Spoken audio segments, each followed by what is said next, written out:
happening? The Matt Bernier Show on DRF TV. Live.drf.com, livestream.com. Daily Racing Form's Twitter handle at DRF Inside Post, or the Daily Racing Form's Facebook page. My name is Matt Bernier. You can follow me on Twitter at Bernier_Matt. This is the recap edition. Normally, the recap edition goes back and takes a look at racing from the prior weekend, and with all due apologies to the folks that won races at Keeneland or Belmont Park or Santa Anita this past weekend, we are right there basically at Breeders' Cup 2018 time. So I figured this was a good opportunity with the recap edition today, as well as the preview edition coming up on Friday, to go back and give some replays and do very, very quick analysis of a couple of horses that are going to be running in the Breeders' Cup.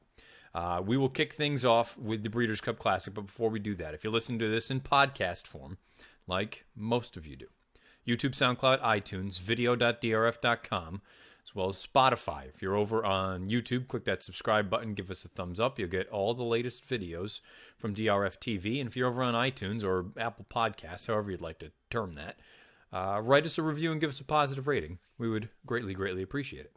So again, I don't know how this is going to flow, to be honest with you, but we're just going to kind of work on it as we go along. We'll take it just a few divisions. Today we'll go over 5 of them. We'll go over the Classic, the Turf, the Distaff, the Mile, and the Sprint. And then on Friday we'll go over probably 5 more. I'm going to withhold, or however you want it. Yeah, probably withhold might be the correct term. I'm not going to talk about the Breeders' Cup Turf Sprint or the Juvenile Turf Sprint because I don't have very strong opinions on grass turf races. Grass turf races. I'm a mess. Turf sprints. That's what I was trying to get out. Not particularly strong with those, as I've made mention numerous times on this, on Out of the Gate, on any of the stakes previews that we do. Turf sprints, not my forte. So you know what? I'm not even going to give you too much of an opinion there. I'll let you do that on your own. But I will wait. And again, I believe pre-entries are this afternoon. I'm recording this on Monday. So those should be out sometime Monday night, Tuesday, I would imagine. I don't know for certain, but they're coming. So you'll have some time, and I need to go through and look some more at those juvenile races, particularly the 2 turf ones for the males and for the fillies. But we'll go over these big 5 right here for Monday. Let's kick things off with the Classic. I've broken it down. We're going to go over a few different replays. I'm going to show you the stretch runs. You're going to see the horse cards of the winners of those races, and I'll give you just a quick couple bullet points. Let's kick things off with arguably the favorite, or arguably the top 2 favorites for this year's Breeders' Cup Classic. Accelerate and West Coast. Their final preps came in the Awesome Again out at Santa Anita a few weeks ago. Here is the stretch run of the Awesome Again. Lieutenant Prime Attraction, 3/16 left to go. It's Accelerate with West Coast dogged on the inside. Isotherm between them running a bold race. West Coast and Accelerate, a riveting renewal of the Awesome Again. Accelerate on the outside with his head in front close to home. West Coast running out of puff, has given a good account of himself, but Accelerate keeps powering on. Accelerate 2.5 lengths coming away to beat West. Accelerate gets the job done. Visually, it was not the most impressive effort from he or West Coast. I suppose if you're going to give anyone the benefit of the doubt, probably Accelerate and West Coast are the 2 that you should do that with. West Coast, we know what he's capable of on his best day, and Accelerate, he's had just a bang-up campaign. He's gone out there and won basically everything there is to win. If he were to cap it with a victory in the Breeders' Cup Classic, I think you could make a legitimate case for him as Horse of the Year. That's another story for another day over Justify. As far as West Coast is concerned, he had every right to need a race, but how often do we see Bob Baffert bring horses back when they're not ready to go? This is sort of Baffert's move, where, you know what? Okay, even if you want to say he needed one to get a little bit tighter, I don't particularly believe that West Coast was an 80% horse that day. I feel like he was probably closer to what he's got. Now, does that mean that he's incapable of winning the Classic in a couple weeks? No, I don't believe that for a second. Who knows? Maybe I'll pick him, maybe I won't. I've got time, but he can certainly move forward, and I expect him to move forward. I just don't know how much. Accelerate, he deserves the benefit of the doubt. That was not visually the most impressive effort, but I'd be lying to you if I said I was thrilled with the idea of him a little bit reluctant to load into the gate, throwing a little bit of a fit in the gate, running wide throughout, and then still going on and getting the job done. It certainly, let's say, he needed to work to win, and I suppose as a prep, that's the goal. You want to get a little bit of work out of him, get him ready for what the ultimate game is, but at the same time, I don't know. Was it too much? Did he have to do too much to get the job done there. It is also worth noting the John Sadler barn is relatively cold right now, and as everyone is well aware of, Sadler's numbers in the Breeders' Cup are not particularly strong, and his numbers outside of Southern California are quite poor. So you're going to have to overcome all that with those horses. We move on to another prep.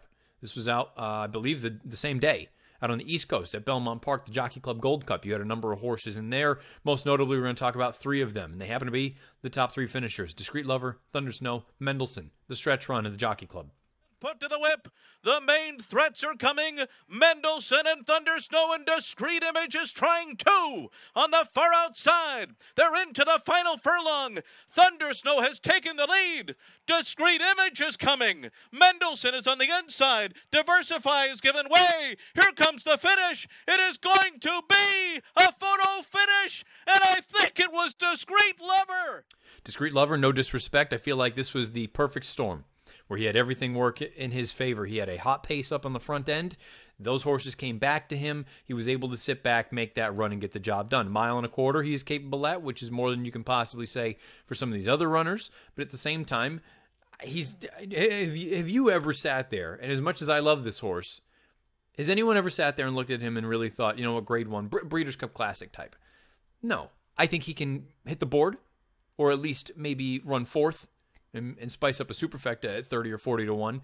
I just have a very difficult time envisioning him winning the Classic, and if he does, again, no disrespect to the Uriah St. Louis or anyone involved. I like the horse. I think he's very, very nice, and I think it's a great story. If he wins, you can't help but look at this and say this is probably a relatively weak Breeders' Cup Classic. Right now, I don't think it is, but if you get some kind of, just very, very, wacky off the reservation kind of result, then yeah, I think you can start to question how good this field actually was. I thought Mendelssohn ran a tremendous race. Thought he cut out he was pushing Diversify with the fractions, and condolences to Rick Violet's family and everyone. Unfortunately, he passed away earlier this week, or over the weekend, I should say. Discreet Lover. Diversify will not be going in the Classic, which takes out a little bit of a pace factor, which could help a horse like Mendelssohn, where on paper it doesn't look like there's a ton of early gas here, and you kind of know what his game is now. He's proven that he is a front runner. He wants to go to the front. That's where he does his best running. 1.25 miles, not a problem for him. I think if he can get away with slightly softer fractions in the Breeders' Cup Classic, he could be a little bit interesting going at what should be I would imagine 7 to 1, 8 to 1. I think overseas right now he's somewhere in that 10 to 1 range. I think he is going to take a little bit of money though. And Thunder Snow, I know a lot of people are a little bit disappointed with the effort from Thunder Snow, saying, well, he had a perfect setup, he's never going to get a better opportunity, yada yada yada. Keep in mind that was his second start off of the Dubai layoff. His first start was essentially a non-effort over in Europe in a grass race, showed speed and stopped. Came over here, his first start on dirt since the World Cup, which he won. Thought he ran just fine. Now, yes, he did get a perfect setup, but at the same time, who's to say he doesn't work out another perfect setup in a race like the Classic? I think he can be closer to the pace, especially if it is a little bit more moderate. Instead of going 45 and change or 46, maybe they go 47 to the half, and now all of a sudden, instead of being 8 lengths off of it, maybe he's only 2 or 3 lengths off of it.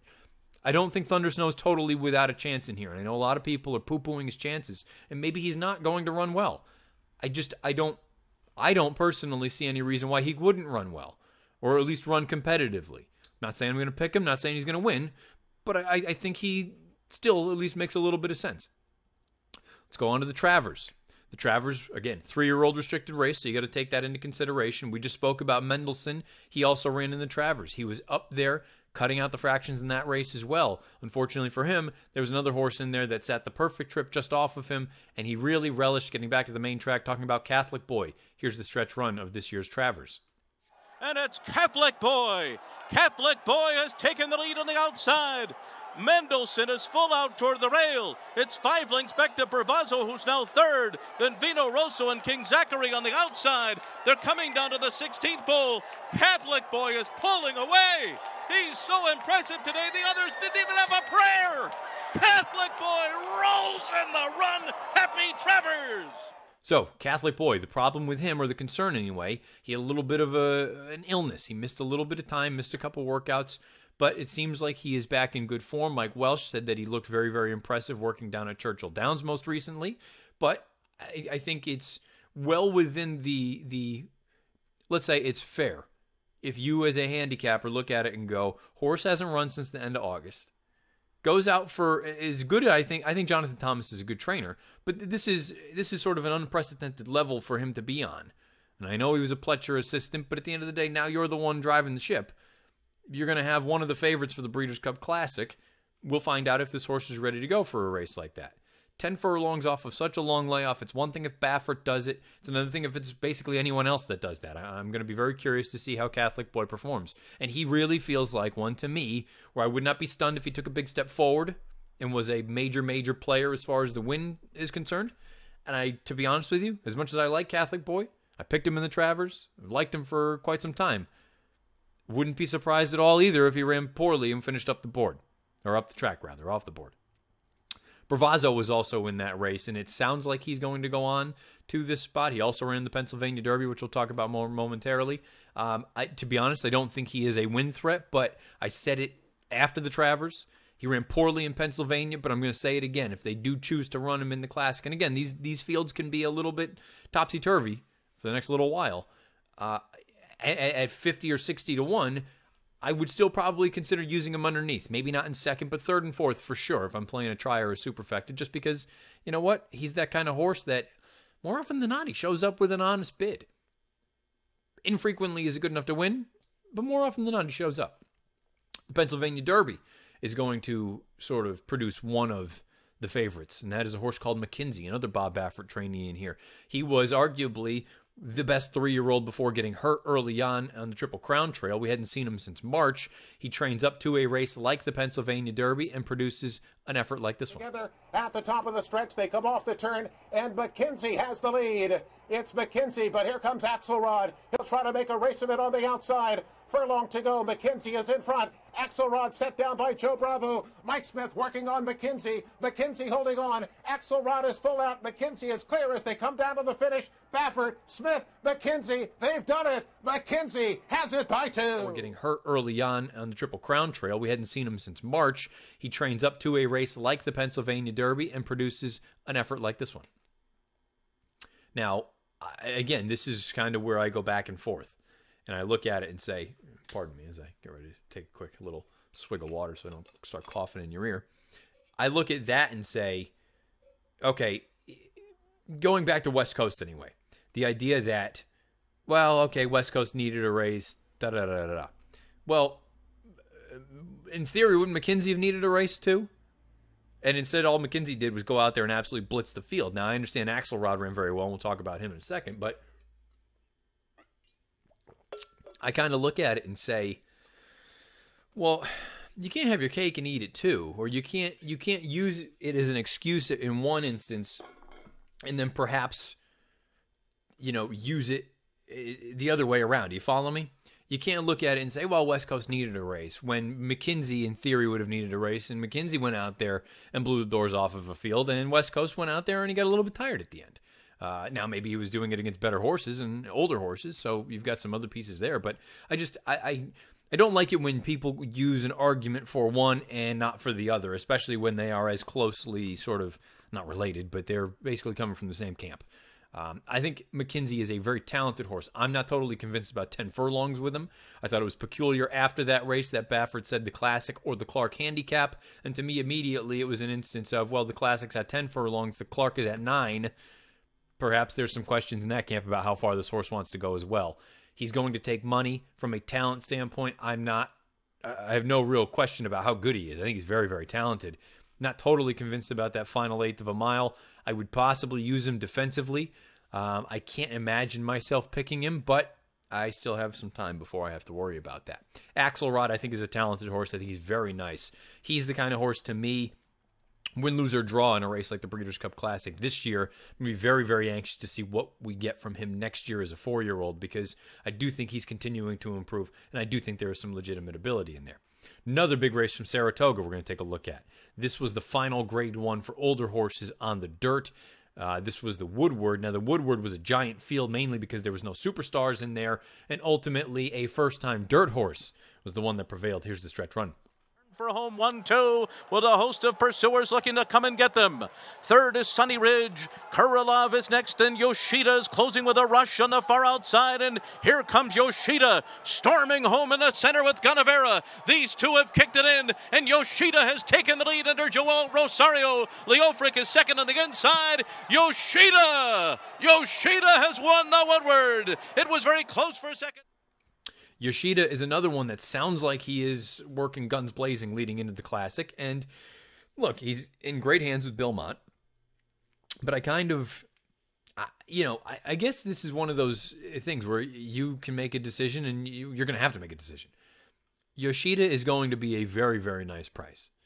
Yoshida is not exposed on dirt. His only dirt start was a victory, albeit against a weaker field than what he's going to face in the Classic. 10 furlongs, I don't think is a problem for him, but there's no guarantees. He's usually done his best running in sort of that 9 furlongs, 8 to 9 furlong range. I think he is very, very talented, and initially I looked at it, and I still feel this way a little bit. I'm not totally sold on that race, the Woodward as a whole, but Gunnevera is going to come back. He'll run in the Classic. It was announced earlier today. Arad Ortiz Jr. has the mount for that horse, and I think Gunnevera is very talented. He's run decently enough at Churchill Downs. He's always going to be sort of a horse that has to overcome the pace situation, and if there is a lack of pace in the Classic, then that could compromise his chances. Yoshida, at least, has a little bit of a versatile gear where he can be a little bit closer to the pace. I do all this. As we get closer and closer, I'm becoming slightly more intrigued with a horse like Yoshida. I don't know if I'm going as far as to say I want to pick him, or heck, even bet him, but if he's 20-1, and I'm not totally sold on some of these other horses, then perhaps Yoshida is an interesting alternative in a race like the Breeders' Cup Classic. One other horse card we're going to take a look at, and we don't have tape for obvious reasons, for those of you that know stories and situations. We don't have any tape from the Lucas Classic, but the winner there, Mind Your Biscuits, sounds like he'll be cross-centered in both the Classic as well as the Dirt Mile. I look at this horse, and I was never sold that additional distance would be his friend. He ran a very, very good second in the Whitney behind Diversify earlier this year at Saratoga. You could make some arguments there. Diversify was out there by his lonesome on the front end, but guess what? I mean, he was setting legitimate fractions. But the wet track certainly didn't help a horse like Mind Your Biscuits. Or I don't want to say it didn't help him, but it was just something else that you got to factor in. It was just an odd situation where perhaps it didn't help him, or perhaps it didn't hurt him. I don't know. That remains to be seen. We don't really know. He came back in that Lucas Classic, though, and I thought he was fantastic. Thought he was an absolute superstar in that race. And again, I know it was inferior company, and I know there was a number of other things that you can point at. And look, Toast in New York, who's also possible runner in the Breeders' Cup Classic. That was his second start or his third start in about 4 years. So, all things in perspective. But at the end of the day, the way that Mind Your Biscuits ran that day, at 9 furlongs, at Churchill Downs, at night, all things that he's going to be dealing with in the Breeders' Cup Classic. And he galloped out very well. And he has some versatility. He's the one, if I was saying right now, who am I getting really, really drawn toward? Be a horse like Mind Your Biscuits. Am I going to pick him? I don't know yet. I've got time, as do you. But Mind Your Biscuits becomes more and more intriguing to me. The extra horses that I will briefly mention, and who knows if they're all going to go here. I believe it is confirmed that Roaring Lion is coming for the Breeders' Cup Classic on the heels of that very impressive effort over at Ascot on Champions Day. He's by Kitten's Joy. I can't think of a Kitten's Joy that has ever run well on dirt. If you can, fire away at me on Twitter at Bernier_Matt or beneath the video player on YouTube, because I just, off the top of my head, I tried to sit there for a minute. Even Friday when I was down in New York, I couldn't think of one. Collected. Look, he was terrible in that race at Pennsylvania most recently, and that was his first start in quite some time. If you think he can rebound to his best, maybe, but I have a hard time taking him. Seeking the Soul, look, he's upset, and he's won grade ones at Churchill in the past, and I don't think he's like outclassed. I think he's a very, very talented horse. Maybe he's one you could use underneath War Story if he goes here. I just don't think he's this good, but he has popped at a big number in the past. I believe he ran 4th in the Classic last year at some giant price. Pavel. Now, Pavel is a horse that I've always thought highly of, but as more and more time has gone by here, as he's gotten older, I don't think he is quite of the upper echelon as far as grade 1 runners are concerned. I think he won the weakest grade 1 of the year for older horses, and that's including the Woodward. I think him winning that Stephen Foster at Churchill Downs, I don't think that was a good field at all. So, but the fact that he's run well at Churchill in the past, that's positive. And look, a mile and a quarter shouldn't be an issue for him. And Lone Sailor, I don't have too much to add. I think he's a nice horse. I don't think he's a true grade 1 type. I don't think 10 furlongs is what he wants. I'd much rather see a horse like Lone Sailor in the Breeders' Cup Dirt Mile. So again, I realize this may not have been the most crystal clear sort of rundown and recap of some of those preps, but I wanted to give you the stretch runs and touch on each one of those runners a little bit before we go too much farther, and we'll do that with 4 more divisions here. Let's move on to the 1.5 mile turf for the Breeders' Cup. This is an interesting race because you just had a bunch of star power sort of injected into this thing, one that was confirmed a couple weeks back that Enable would be coming over. We'll talk about her more in a little bit. Let's start over here, though, domestically. Kick things off with the big prep out on the East Coast. The Joe Hirsch Turf Classic at Belmont Park. You had a couple of big names in there, most notably Robert Bruce. Robert Bruce was the horse that had won the Arlington Million for Chad Brown. He had done a number of good things, and he looked like a legitimate runner. I guess a little bit of a question about 1.5 miles. Ultimately, he tried but couldn't catch up to Channel Maker. Here's the stretch run of the Joe Hirsch. But here comes Robert Bruce on the outside. Jose Ortiz shaking up Channel Maker. Irad Ortiz on the outside with Robert Bruce. The two of them arrive in the final furlong. Channel Maker keeps on finding on the inside. Robert Bruce made a failed run at him. And Channel Maker is going to win the Joe Hirsch Turf Classic, going away by 4.5 lengths. Robert Bruce was second. And then it was. You also had Sadler's Joy in there. To be honest with you, I feel like Sadler's Joy has lost a little bit here as he continues to get older. I don't know if he's 5 or 6 at this point. I think he's 5. I think he's lost a little bit on the fastball. Conversely, Channel Maker seems like he has turned a corner. Seems like this is a horse, and Bill Mott had said it exiting that race, exiting the Joe Hirsch Turf Classic. He goes, it's good that we got him out there because he has been kicking down the door, ready to go. And if you needed to wait another 5 or 6 weeks to get him into the Breeders' Cup, because I don't know if we can keep him sharp for that long, he needed a run. He ran a giant race. I said it then, I'll say it now. It reminds me very, very much of Beach Patrol's race last year. And I realize a lot of people have said, he's not Beach Patrol. Beach Patrol was better. Well, guess what? Beach Patrol was always a horse that was close, close, close. He would win some, he would lose some, and he was always running in that sort of 100-ish range from a buyer standpoint. Shows up in the Joe Hirsch Turf Classic. Believe there was a little bit of cut in the ground in that race as well, as there was here in this year's in 2018. And all he does is go out there and blitz the field and win and earn somewhere near a 110 or a 108 buyer. I believe that's what Channel Maker earned in this spot, and he parlayed that into a runner-up finish and probably ran too well to lose the Breeders' Cup Turf last year out at Del Mar. I'm not suggesting Channel Maker's going to win, but boy, I don't think you could ask for much more coming into the biggest race of his career than what you saw there.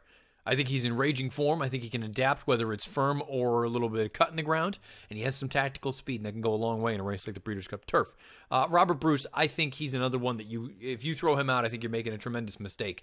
Again, I don't know that I'm totally convinced that 1.5 miles is his trip. I think he might be more of a 10 furlong type. Doesn't mean he can't win the Breeders' Cup Turf.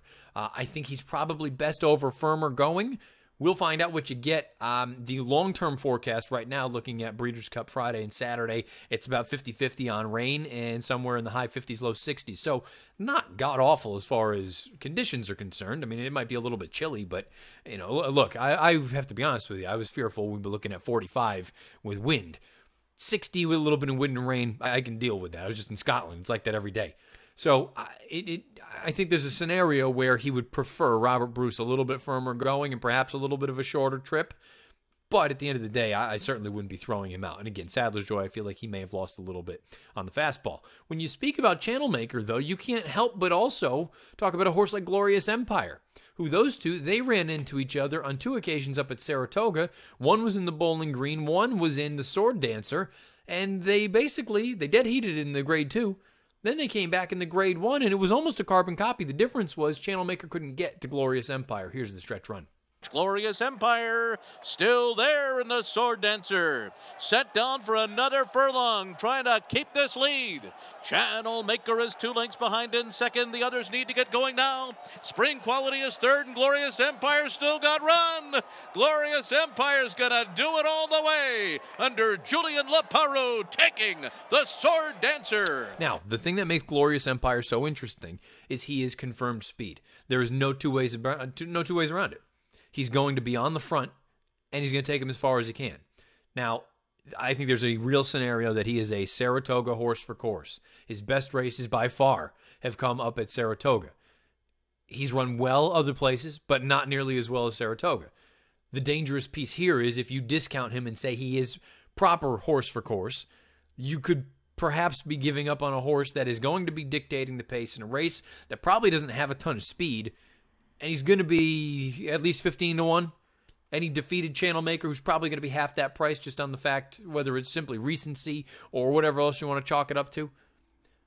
I don't know what to make of Glorious Empire at this point. I have a feeling it is Saratoga that takes his game from here to here, but I don't know for certain. Maybe he's just turned the corner. They've trained him up to this. I think he could be a little bit interesting again. And he's one that I would be very, very concerned if I was alive in a pick 4 or pick 6 or whatever it is on Breeders' Cup Saturday and I didn't have him, because I think he could get brave and wire that field. High Happy's also going to be running in this spot. To be honest with you, going into the Sword Dancer, I had mentioned it when we talked about it on Out of the Gate, and I had spoke with some friends. I personally think that High Happy was going the wrong direction leading into that race. Thought he ran poorly there. He came back at Belmont Park, ran a little bit subpar.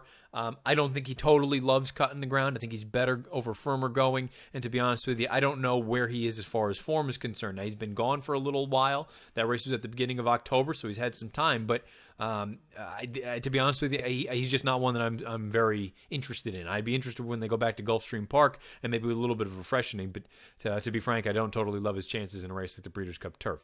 By the way, that probably puts him in the winner's circle. And then we have to talk about the Arc de Triomphe. The dual Arc winner, Enable. She came into this race this year looking for her second victory in the Arc. She'd only started once. It was off of a long layoff, and it was over a synthetic racing surface. Who knew what version you were going to get? And she was going up against some good ones.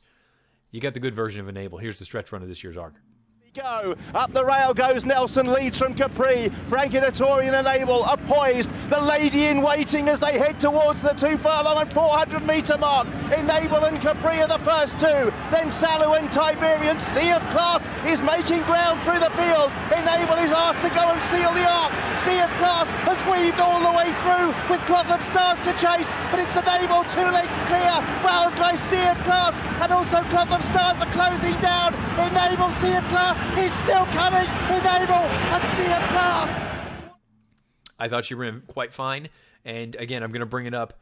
I brought it up, I believe, last week in the preview edition. You can go back and find that over on YouTube or video.drf.com or on Apple Podcasts, whatever. That you could make that parallel to American Pharaoh in 2015. And again, I want to say it was Dick Girardi, but I'm not totally convinced, and I don't want to put words in people's mouths. But it ended up proving correct, whomever this was. The idea that the Kentucky Derby in 2015 was the thing that got American Pharaoh tight and ready to go and able to produce those giant efforts in the Preakness and the Belmont Stakes, winning the Triple Crown. I think there's a case to be made that Enable, she needed the arc, because you saw her getting short at the end. She needed the arc to really get the screws tightened up. And now you're going to see the best version of her here when she comes over here to Churchill Downs. She can run on firm, she can run on soft, she can run on anything. I'm not worried about the conditions. She has that sort of look. It's been a year already filled with breaking curses. We had the curse of Apollo gone with Justify.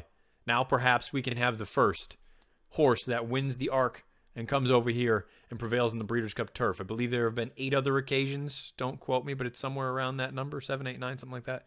That have tried, and they have failed, and they've all been very, very good horses. We will find out if she can be the one to get the job done. Waldgeist and Talismanic were also in that race, though. I have to be honest, I'm very interested in Waldgeist. Right now, he is the one that I'm leaning toward coming out of that race. No disrespect to Enable. I just think she's going to be a terrible underlay, 1 to 2, somewhere in that ballpark. Waldgeist, I thought he ran quite well, and he continues to improve. And Talismanic, look, I don't think he's a superstar, but he's won over here before. And we've seen it in the past. Horses that can successfully ship over here to the United States, don't totally discount them. He's an interesting one, and obviously he goes out for Andre Fabre, knows a thing or two about winning Breeders' Cup races. Talismanic, don't totally write him off just yet. Enable is the headliner. We have a couple of interesting horses here in the United States. We have some interesting Europeans coming over here. We'll find out ultimately, but the Breeders' Cup, she is the star of the Breeders' Cup, Enable. There's no two ways around it. We'll find out if she can become the first to win the Arc and win the Breeders' Cup Turf in the same year. The Breeders' Cup Distaff quickly went from a race that, look, it looked like it was going to be a war on paper Earlier this year, you had so many big names all over the place. Now you've still got big names, but I think there are more questions than necessarily answers headed into it. Let's start off with the Spinster, which historically is not the most productive prep. Let's be honest. Many of the races coming out of Keeneland for the Breeders' Cup have not been necessarily the most productive. Calling a spade a spade. But this race here, Blue Prize anyway, looked like a horse that, on her best day, she can run figs that are competitive. She loves Churchill Downs. So a good effort in the Spinster, in theory, would set her up for a good effort in the Distaff. We'll find out if that's the case. She gave you a good effort, but it was a little bit of a head scratcher. Here's the stretch run. Prize strides forward for the lead off the turn. Pacific Wind up the inside. Talk Veuve to me is there on the outside. Champagne Problems in fourth. Final furlong. Oh, Blue Prize running erratically. Ducks out in the stretch. Pacific Wind room to the inside along with Champagne Problems. Blue Prize all the way out to the center of the track with Champagne Problems up the inside. Blue Prize, Champagne Problems. Erratic run and all. Blue Prize and Joe Bravo. Blue Prize is usually as professional gets. So when she takes a right-hand turn trying to go to Louisville before the race is even over, that's a problem. I don't know what to make of that. Joe Bravo got into her left-handed. The first time he hit her left-handed, she didn't move. Second time is when she took a right-hand turn. I don't know what to make of that, but to be honest with you, I don't want to see that leading in to the biggest race of her career against the best horses she's ever faced. I've never genuinely looked at her as a proper Grade 1 animal. No disrespect to the connections. I feel like she is slightly below the best of the best. But, having said that, I continue to look at this division a little bit more and more, and I go, maybe it's not as cut and dry as I thought it was. Maybe she is a little bit more interesting. We'll find out. Now, on the flip side, you had a race like the Zenyatta out at Santa Anita, where this was really, it felt like it was crystal clear. Abel Tasman, this is going to be, she'll be 85-90%. She'll go out there. She'll get the job done. Might not be the fastest race of her career, but if she runs, I don't know, 90% of what she did in that personal ensign up at Saratoga against Elate, she wins by 5. Instead, we got an unmitigated disaster. And another Baffert ended up still winning. Here's the stretch run. Vale Dory takes a slender lead from Shenandoah Queen. 2 lengths Lamuna. La Force is next. And Abel Tasman in 5th position, doing absolutely nothing. Vale Dory from Shenandoah Queen, followed by La Force and Lamuna. The blinkers have sharpened up Vale Dory. She's in front close to home, and Vale Dory takes the Zenyatta from La Force, Shenandoah Queen, Lamuna. So, let's start off with Vale Dory, the winner. Vale Dory is a horse that I'm not totally convinced that a mile on an 8th is her game. Myself and Illman have long said we'd love to see her go 7/8 of a mile in the filly and mare sprint. I don't think that's going to happen. I think she's going to run here in the Distaff. Her form in 2018 had been poor to bad. And all of a sudden, she's turned it around, and this was a very good effort. Now, if you think that she can build on this, perhaps she's an interesting sort of price in a race like this. Baffert can ship into Churchill Downs. That's not a problem whatsoever. She has a little bit of versatility. She has a little bit of speed, but she doesn't have to be, guns blazing going to the front. I'm not sold on the distance. To be honest with you, I'm not sold on the ability. I don't know that she is quite this good. You also had La Force in that race. If she were to go to the Distaff, at most I could use her underneath. To me, she is nothing more than a nibbler. I know she's faced some very good fillies and mares, but she's 2 for 23, I think, lifetime now, with just a boatload of 2nd and 3rd place finishers. If you were to use her, I shouldn't say you. If I'm going to use her, it is strictly underneath. I will not be using her on top. Abel Tasman is the one that you really need to make a decision on, because it's one of those things. I had long thought about it, and I was like, well, there are alternatives to Abel Tasman, even if she does what she's supposed to do in the Zenyatta. You can look at the 3-year-olds, who we'll talk about here in a second. You can look at some of these older horses. But when you look at it on paper, and you're really just being honest, scrub the names. Do it like they do with like the NCAA tournament when they're going through, and it's Selection Sunday, and the committee is releasing all the teams and who's seated where, da-da-da-da. And you do that sort of blind resume test. And you put, Team A and Team B, and they give you all the vitals, all the details. If you put just 2 PPs up, bang, bang, here and here, And this one, you couldn't see the name, and this one, you couldn't see the name. And all you saw were the figures and the class and the running lines and things of that nature for horse A as opposed to horse B. And guess what? Horse B could be anyone, including the 3-year-old girls. Horse A is going to just pound those horses on her best. And horse A is Abel Tasman. There's really, to date anyway, there is no horse in that race, in this prospective field, that has run anything close to what Abel Tasman is capable of on her best day. The problem is, as a handicapper, you got to figure out what version are you going to get. You're going to get the version that we saw in the Zenyatta, or are you going to see the version that we saw up in the Personal Ensign? Now, something else is a little bit of a side piece to that Zenyatta. There's a scenario, again, there was that illness going through the Baffert barn. There's a scenario where she just was not feeling up to par, and it sounds like she has improved in her workouts and she's back to being the old Abel Tasman. If that's the case, more and more I look at it, I don't know that anyone can beat her. But there's always that sort of tough piece in the back of your head saying, how can I trust you off of such a disaster? We'll find out. That's a decision for you to make. The Cotillion is the highlight for the 3-year-old fillies as far as the preps leading into the Classic, into the Distaff, into the Breeders' Cup is concerned. Simply because you had Monomoy Girl, who is the overwhelming favorite. She's going to be 3-year-old champion filly. I would imagine, barring some sort of just completely, barring her not showing up and Midnight Bisou winning, Monomoy Girl will be the 3-year-old filly champion. I don't think she should have come down in this race. Midnight Bisou was the one that took advantage of it, and you know what? I suppose you can make the case that she was a little bit compromised, but I still don't think Monomoy Girl was ever going to lose, and I don't think she should have been disqualified. For evidence, here's the stretch run. Open up. Midnight Bisou, the only one in with a chance now on the inside of Separation of Powers, has dropped back to third. It's Monomoy Girl, last furlongs on the inside. Here comes Midnight Bisou. Monomoy Girl drifting in just a bit. Midnight Bisou will have to switch to the outside. Midnight Bisou is coming on. Monomoy Girl digs in. Midnight Bisou on the outside, a late surge. Monomoy Girl, Midnight Bisou, Monomoy Girl, break out the crown and let the coronation begin. Monomoy Girl is simply...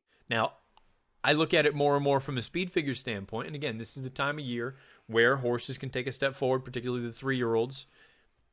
But those girls have not run anything close enough to run with Abel Tasman. Wonder Godot was also in that race. There's a chance that she runs in the Distaff. And to be honest with you, I would be mildly intrigued with Wonder Godot. Mildly intrigued if she were to show up there. Just because of the distance. But to date, Monomoy Girl has not run anything remotely fast enough to really, truly run with the best that Abel Tasman has. And I'm not saying that as a knock or a question. Monomoy Girl is fantastic. I might pick her. I don't know. But she is going... A fact is a fact. She's going to need to take a step forward if Abel Tasman runs her best in order to beat Abel Tasman. And that's the same case for every other horse in that race. So we'll find out what we get. Who knows? Midnight Bisou, my concern with her is the distance. I think she is... Truth be told, I think she's probably best at a flat mile, going one turn. But I understand where the money is and where everyone's bread is buttered. 2 turns, mile and 16th, mile and an eighth. Mile and 16th, I think she can get. Obviously, we saw that in the Cotillion. Mile and an eighth, I think you start pushing it. I don't think that's what she really wants. And to me, that's why I would only be using her underneath, if at all, in a race like the Distaff. I personally think she'd be the horse to beat in the Filly and Mare Sprint, but that's not going to happen. She'll be running in the Distaff. And again, I'd be mildly intrigued with Wonder Godot should they go here, because she's run well at Churchill in the past, and a mile and an eighth will be her friend. Again, this race, for me, for the longest time, it looked like, you're going to have Abel Tasman, you're going to have Elate, you're going to have Unique Bella, you name it. You're going to have just, who knows what that Wildcat's going to be, and she may even go here. She won that Beldame out of Belmont a couple weeks back, but it looked like it was going to be an absolute war. Still might be a war, but the questions, I think, are much more prevalent than maybe I thought they were going to be, or certainly than I had about 3 or 4 months ago. We'll find out. The Distaff should be a good one. This look back, or look ahead, I should say, to the mile is going to be a little bit incomplete simply because I don't know which of the Europeans are going to come over here. And this race historically is a bit of a crapshoot. I want to say the last time this race was at Churchill Downs, was that Court Vision, who was 1,000,000 to 1, perhaps? At least it was one of the most recent ones. So again, don't know which Europeans are going to come over here for this race. What we do know is there's a couple of horses that are coming out of key preps that figure to be likely sort of contenders in here. Let's start off with the Shadwell Turf Mile. This was at Keeneland most recently. On paper, it looked like There were a few horses that were considerably better than others and perhaps the class of the field, but it was still a pretty wide open race and you can make a case for a number of them. I personally didn't make a case for the winner, but he was very, very emphatic in winning. Here is the stretch run of the Shadwell Mile. Cotillion and Almanar have to swing wide, 8 lengths from the front. Great wide open neck shares move either side, heart to heart. Analyze it there on the outside. Synchrony runs late from 5th toward the rail. Next shares charging up the inside for Tyler Gaffalione. A 5-length lead to Great Wide Open. Analyze it, and then curb on. It is next shares at 23-1 to win the Shadwell Turf Mile. So look, if next shares comes with that kind of effort, yeah, he's a giant player. Now, the interesting thing is he had come in from the West Coast. He had done some good things, obviously winning that race at Kentucky Downs, and we've heard in the past that Kentucky Downs form translates relatively well to Keeneland.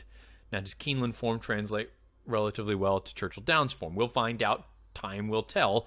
The good news, if you like this horse and you like that, and again, you're getting a horse coming into it in good form, at the very least, you're going to get a good price. Because next shares is not going to be a horse that, is vying for favoritism in this year's mile, no matter what. This is going to be a very, very interesting spot for a horse like this, and he's going to have the opportunity to prove. And again, the beautiful thing is, in the Breeders' Cup, and this is sort of the common denominator and the common theme for all these races, you can get good, talented horses in good form that, maybe the reputation is not there for them, and therefore you will get good prices. And the fields are so deep that it can't help but just help your price.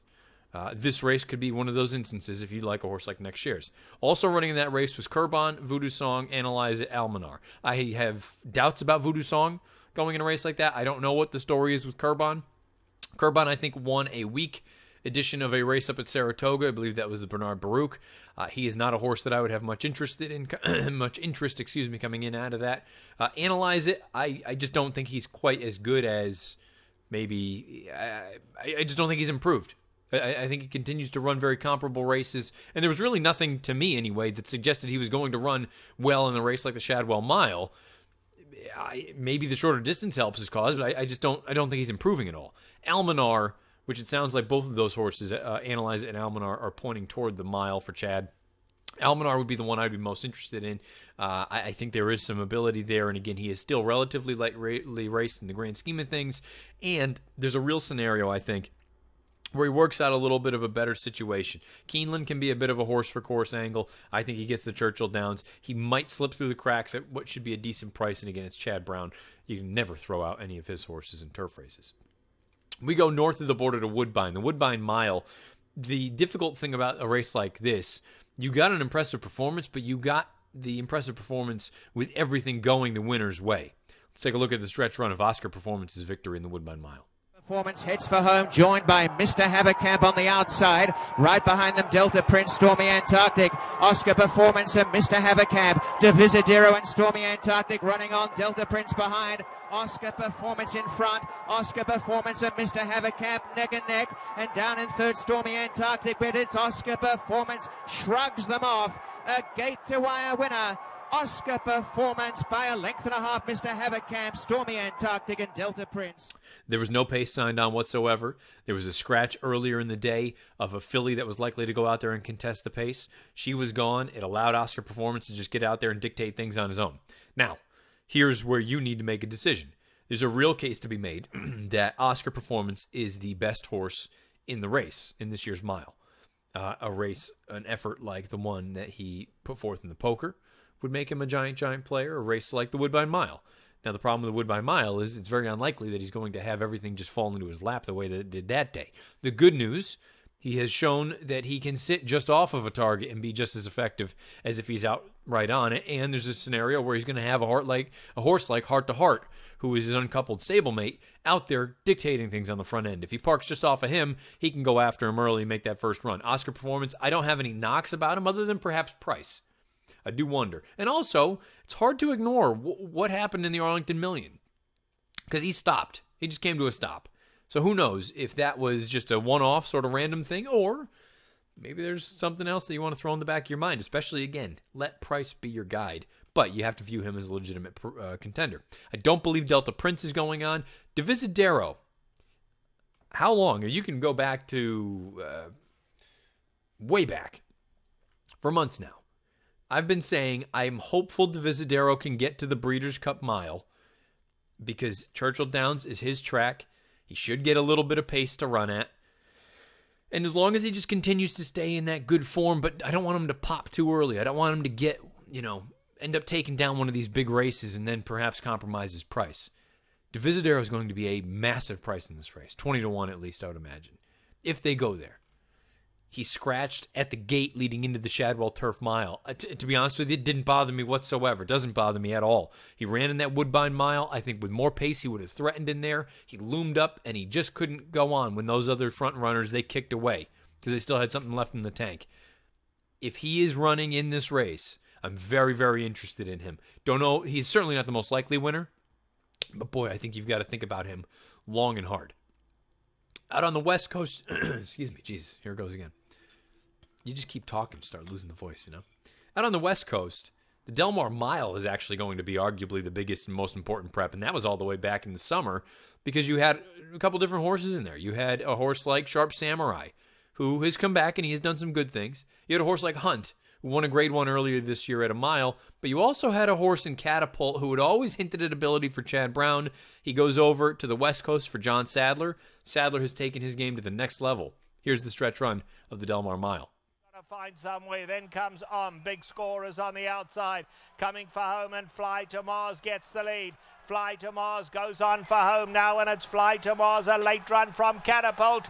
Catapult coming like an express train. Catapult absolutely flying, and Catapult up to give Drayden Van Dyke his fifth. Catapult win. Now, the problem with Catapult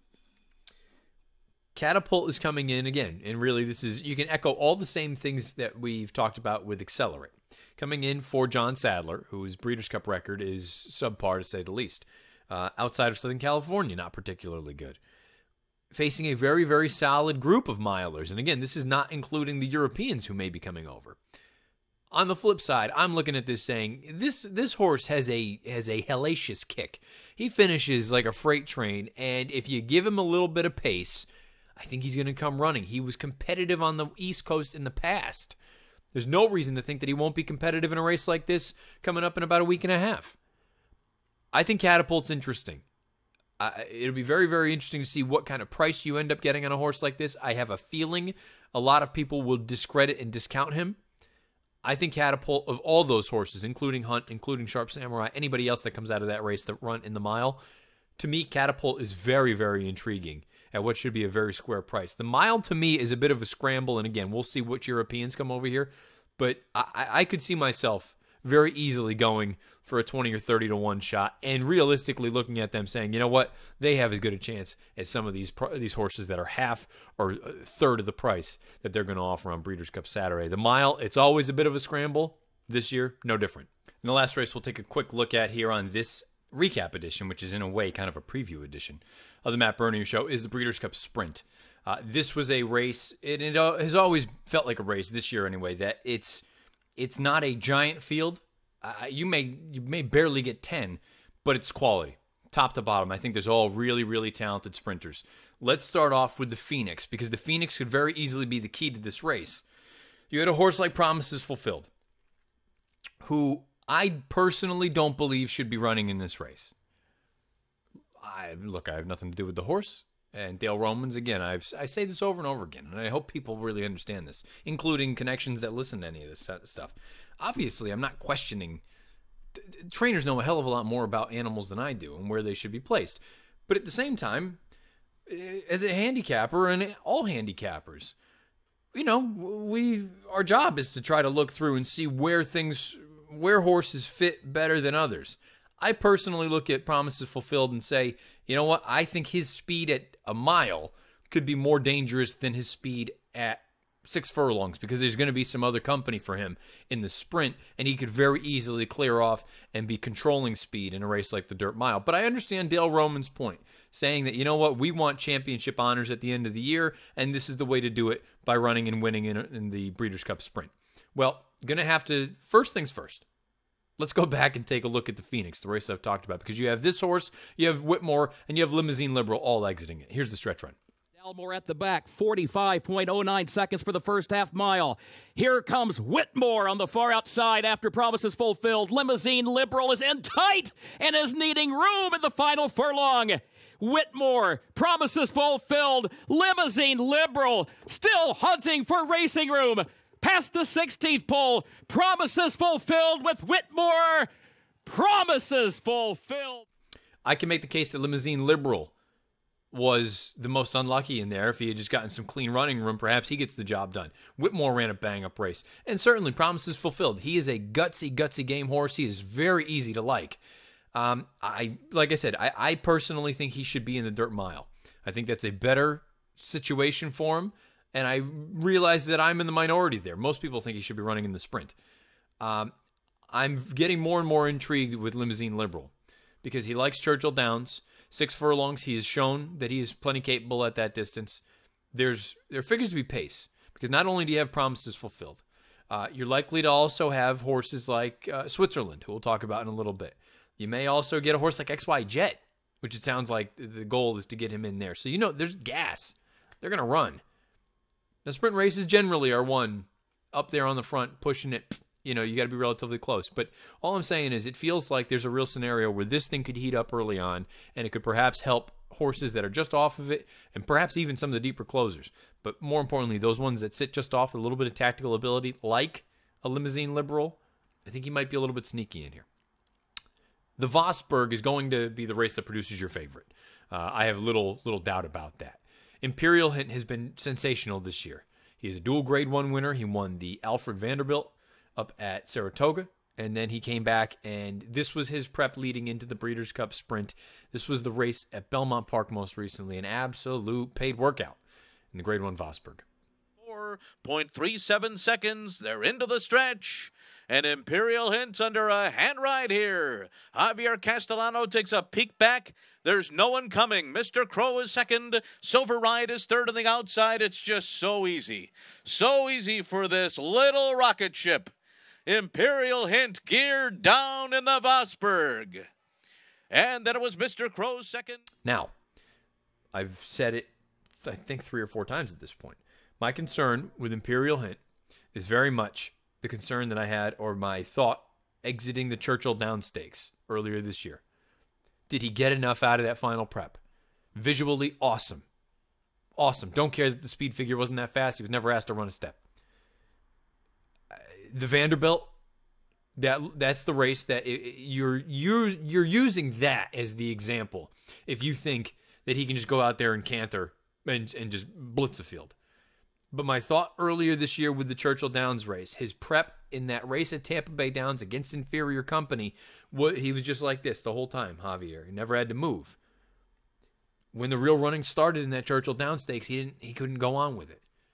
What happens when the real running starts in the Breeders' Cup Sprint on the heels of that Vosburgh, which looked eerily similar to that race down at Tampa Bay Downs? My only concern with that horse, talent-wise, I think he is the most talented in the race, or arguably the most talented. Price also needs to be your guide. I think he is, without question, going to be the favorite. I love Imperial Hint. I think he's very cool.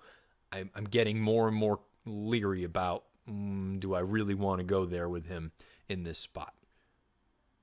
You also have to deal with last year's Sprint champion and Eclipse Award-winning champion in Roy H., who it seems like he's finally back to feeling like the old Roy H. again. Here's the stretch run of the Santa Anita Sprint Championship. Joining Distinctive B, Ransom the Moon down the outside, and then Edwards going left. It's Roy H on the outside of Distinctive B. Ransom the Moon is flat-footed as Roy H takes the lead, kicks away. It's Roy H reunited with Paco Lopez, repeating in the Santa Anita Sprint Championship and laying the foundation for a possible repeat. Now, I'll tell you what, you get that effort from this horse, he can run with anyone. He can run with anyone in this spot. The beautiful thing about Roy H., he doesn't have to have the lead. He can sit just off, but he has that early foot that can put him into the run early. So you know what? Promises Fulfilled goes. XY Jet goes. Anybody else wants to go? Fine. Boom. He sits just off that flank. If they go unbelievably fast, if they go 43 for the half, he sits here and he is just as effective. Roy H., I liked him last year in the Breeders' Cup Sprint. Cashed out on him. Don't think he has been in as good form this year in 2018, but I'll tell you what, this is the closest. That race right there, the Santa Anita Sprint, that's the closest he has looked to the Roy H. that we had seen winning the Breeders' Cup Sprint last year out at Del Mar. We'll find out if he can ship into Louisville and get the job done 2 years in a row. If you're looking for sort of a fresh face, how about the 3-year-old? How about the Gallant Bob from up at Parks? Look, Firenze Fire.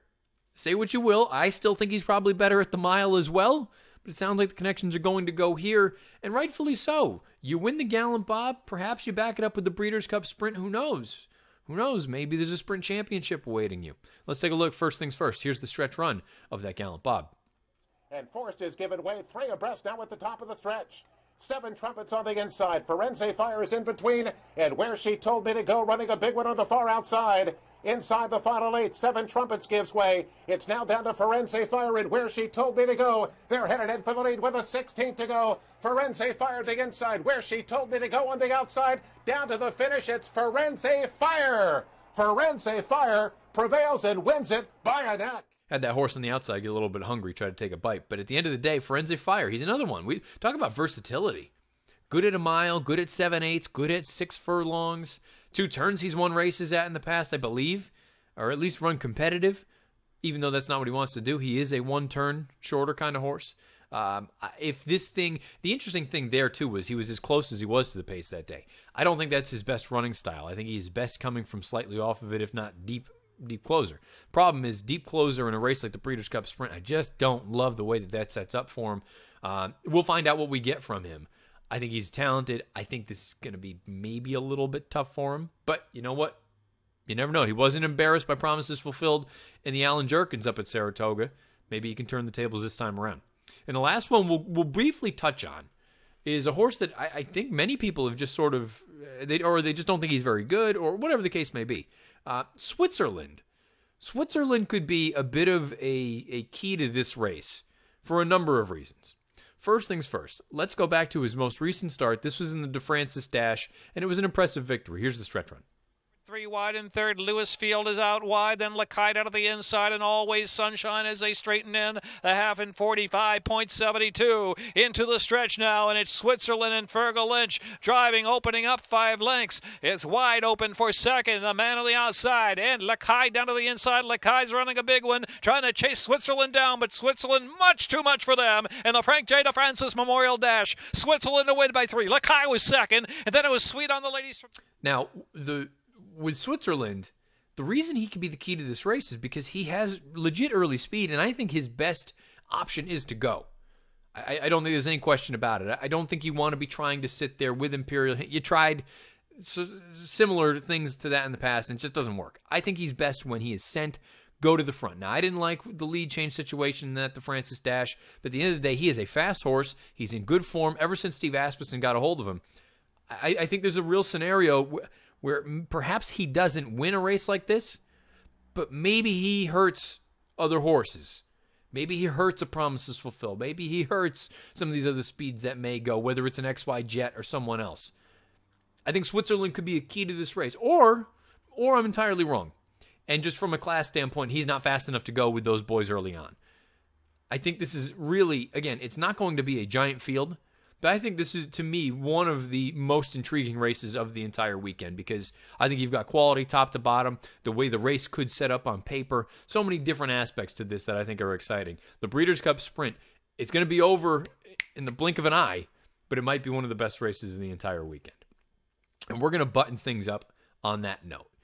If you've been listening to this, thank you for doing so. Before we run through all that kind of stuff, let's quick throw up the DRF TV schedule of events for the upcoming week. And again, you're going to have plenty of Breeders' Cup-centric items. You're going to have a ton of Breeders' Cup-focused videos. Those will be out all over the place.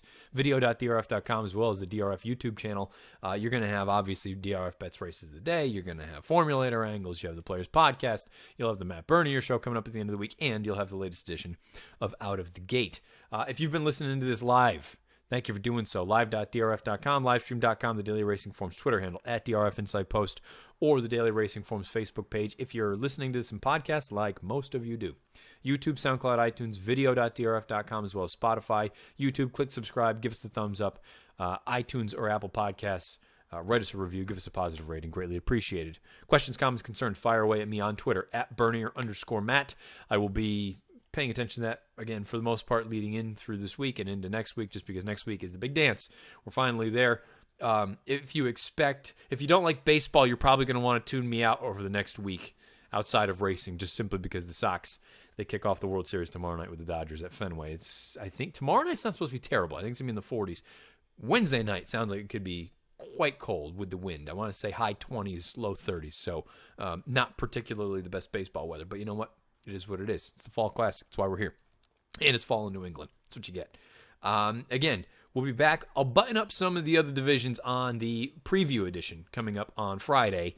We'll go over a number of them, for the most part, all of them, with the exception of the turf sprint and the juvenile turf sprint, as I made mention at the top, simply because I'm not good with turf sprints. So I'm not the one you should be listening to. Listen to one of the other handicappers that we've got out here, just because I'm not going to BS you. I'm not good at them. So I don't really, you know. And who knows? By the way, this will be the year that I smoke both of them, big prices, but neither here nor there. Thank you for listening to this. Like I said, questions, comments, concerns beneath the YouTube video player, or fire away over on Twitter at Bernier_Matt. Until we speak again, or until I speak to you guys again. Whatever you play, wherever you play, wherever you play, however you play. I can't even speak at this point. We're just going to kill this right now. Best of luck. Talk to you in a few days.